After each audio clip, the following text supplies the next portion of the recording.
Vish just returned with Matt Gaetz. You traveled to El Salvador, to Cecot, to this quote unquote secret prison. You had the camera, you personally were holding cameras in there, and you're showing just stunning footage of this experiment in national safety and national success, a beacon to the world about how to protect your country against the worst of the worst. We're told constantly these people are being mistreated. I don't see anyone being mistreated. You just said it smells like a hospital. That's right, Jack. That is right. I am returning. I returned from El Salvador, visited the prison, Cecot, where Nayib Bukele and President Trump had worked out an agreement to send Venezuelan Tren de Aragua members that we are deporting under Nayib Bukele's supervision at this Cecot center. Now, this is the same Cecot where President Bukele had utilized to lock up thousands upon thousands of MS-13 gang members, and some of the members that we back to El Salvador, the MS-13 members, are also being held in this prison. Now, I shot a ton of that footage, and being there, like I said, nobody treated or anything like that. In fact, a lot of those folks were getting medical treatment on site. A lot of those people were, in fact, getting the better food than some people in America are eating today, especially the Tren de Aragua members. But the contrast between the MS-13 ward and the Tren de Aragua ward was just absolutely staggering, Jack. The MS-13 ward, you could hear a pin drop in there. These people were totally broken, totally just drained of hope. And you could see them in full compliance with whatever the guards say, whatever the people who are watching over them over there say. They even greeted us as we walked in, letting us know buenas. But the Tren de Aragua ward was out of control, Jack. They were as soon as we walked in, they were yelling, screaming at us.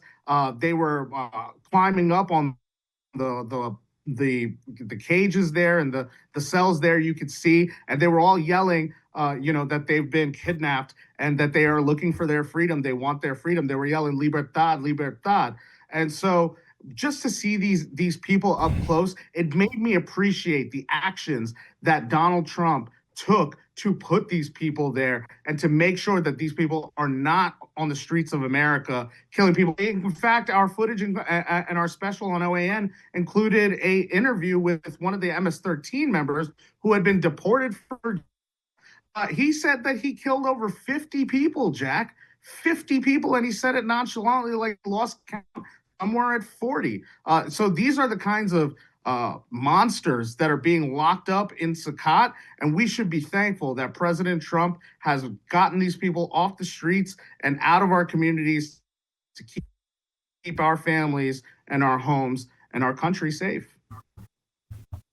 Well, this is so strange to me because, I hear these people in the United States, they say this can't be done, that crime is just part and parcel of any big city. Actually, that was out of London. But that crime it's a complex problem, and we need to understand root causes, and we have to get into socioeconomic factors and all of these different things. Whereas Bukele just comes along and he says, well, let's just lock up the violent criminals and see what happens. And then, oh my gosh, all the violent crime goes away. And so it's just been this massive repudiation of the entire criminal justice field as well as sociology. But Vish, here's what's interesting is there's a question about this where I guess that comes up on the right and has come up in conservative discourse.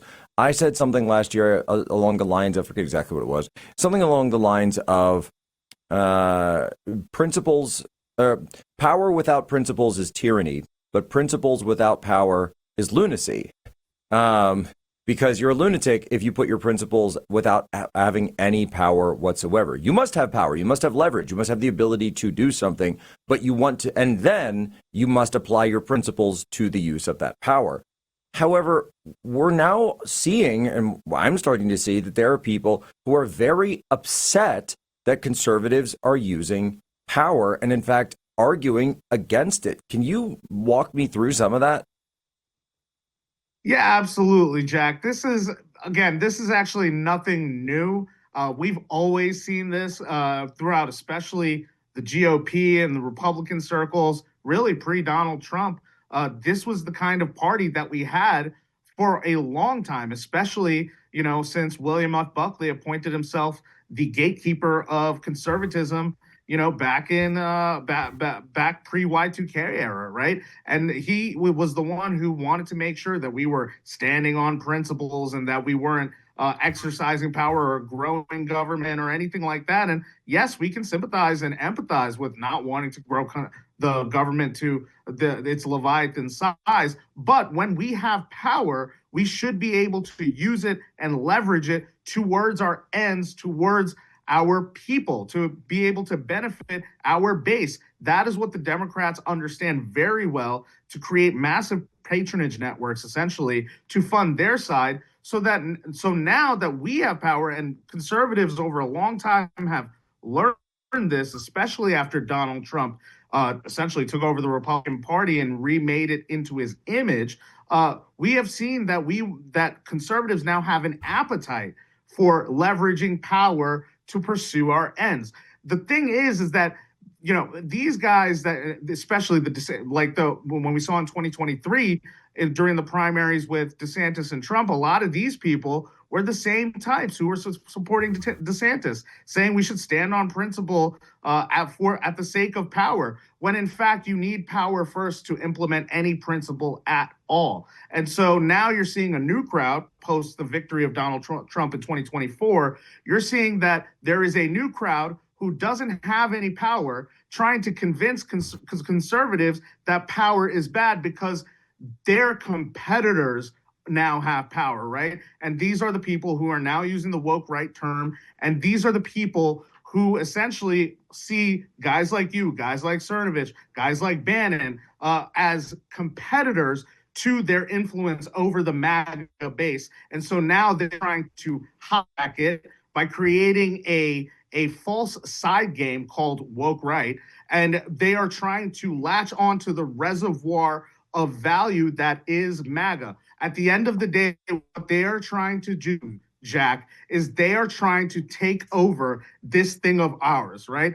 The La Maga Nostra, right? This without omerta to either. That is what they want to do. They want to be able to hijack MAGA towards their ends by convincing the MAGA base that actually we are not MAGA. Vishbura, Jack Posobiec, Steve Bannon, Cernovich, we're not MAGA. Actually, James Lindsay's and the Konstantin Kissins of the world, they are the real MAGA.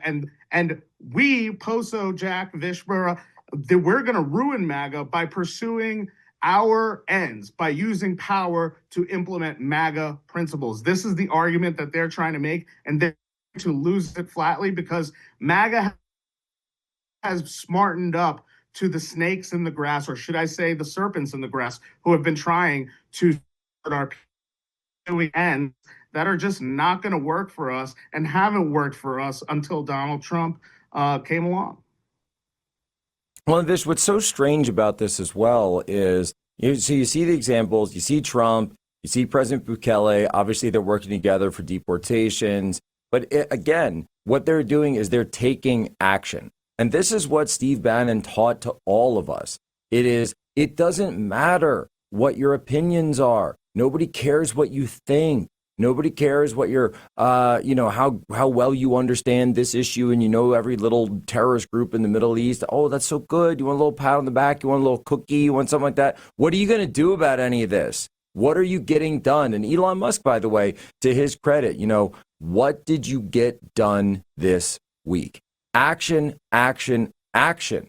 This is our credo. We do not sit around and these are all action-oriented programs. These are all action-oriented stances. If anything, by the way, Trump's first 100 days were setting the preconditions for the explosion of action that we are going to see in the next 100 days. And I've said this to many reporters who are asking me about this. That's where MAGA's at. MAGA wants more of the same and at an exponential clip. We want this thing to go parabolic. Okay, that's what we want to see, straight to the moon, right? Like one of the great meme stocks out there.